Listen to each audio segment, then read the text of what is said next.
जय जगन्नाथ सांगवाने आपण माने समस्त को स्वागत मोर आज ब्लॉग रे। आज दिनटा केमती कटिला चलतु देखा। आज ऑफिस रु फेरु फेरु टी कॉफी बनई पीली टे ठंडा लगुला पागटा तेणु कॉफी टी पीदेले एक्टिव एक्टिव लगे से कॉफी टी पी सारी बाहरी गली पाख गार्डन को बुलायापी। गार्डन में बहुत भल लाइटिंग थिला तो गार्डन टा घर पाखु बेसी दूर नाला आखपाख 2-4 किलोमीटर भितर ही थिला।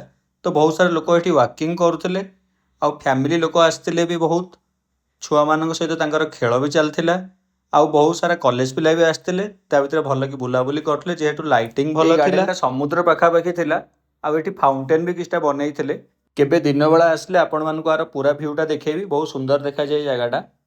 तो बुलाबुली कर सारा पर भोक टिके लगिला तो से पाख पाखरे किछि नथिला खाइबा भल जिनिस। आज गोटे आइंस बार थिला तो भाविली जाई गोटे कोलकाता रोल्स पाखे कौन गोटे खाइबी।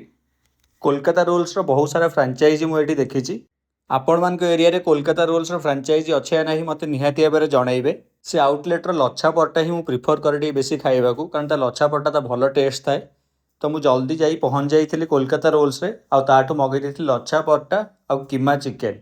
तो लच्छा परटा आउ कीमा चिकेन से गोटे प्लेट रे ही सर्व करथिला ता सहित टिके पियाज आउ लेंबू देकी सर्व करथिला। आउ तापर मु गोटे चिकेन रोल मगई देती ता टेस्टा भी भल थिला आउ खाइके बहुत बढ़िया भी लगिला। आपण माने जदि केबे आपणक एरिया रे रोल खाउचंती ता प्राइस केते मते निहाती भाव कमेंट रे जणाइबे। तो पुणी देखा हम मानकर नेक्स्ट ब्लॉग रे। Till then bye bye.